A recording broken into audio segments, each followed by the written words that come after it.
Pengunjung sidang bersorak-sorai usai Ketua Majelis Hakim Wahyu Iman Santoso membacakan vonis terhadap terdakwa Barada Richard Eliezer.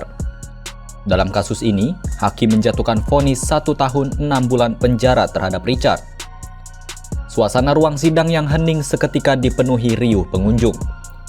Richard sendiri tampak tak kuasa menahan air matanya setelah mendengar putusan tersebut.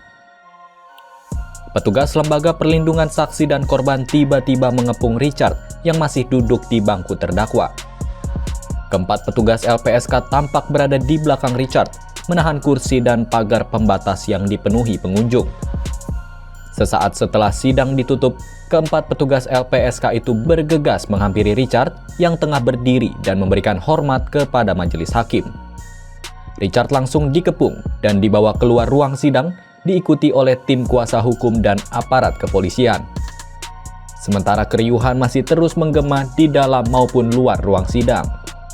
Menjatuhkan pidana terhadap terdakwa Richard Eliezer Budiang Lumiu dengan pidana penjara selama 1 tahun dan 6 bulan. Menetapkan penangkapan dan lamanya masa penahanan yang telah dijalani terdakwa dikurangkan sepeluruhnya dari pidana yang dijatuhkan.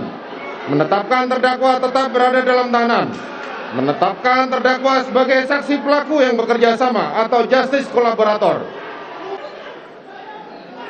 Kepada jaksa penuntut umum, kepada penasihat hukum maupun terdakwa, saudara mempunyai hak untuk melakukan upaya hukum maupun upaya hukum berupa banding atau menerima putusan ini atau pikir-pikir. Demikian sidang perkara nomor 798 PB 2022 atas nama terdakwa Richard Eliezer Budiang Lumiu dinyatakan ditutup.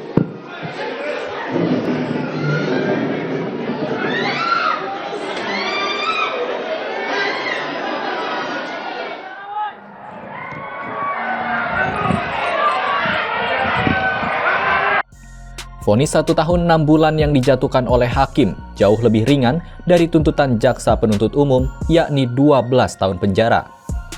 Hal ini lantaran majelis hakim menerima status Richard sebagai justice kolaborator. Hakim menilai keterangan Richard membuat peristiwa pembunuhan Brigadir Yosua menjadi terang dan layak diberi penghargaan.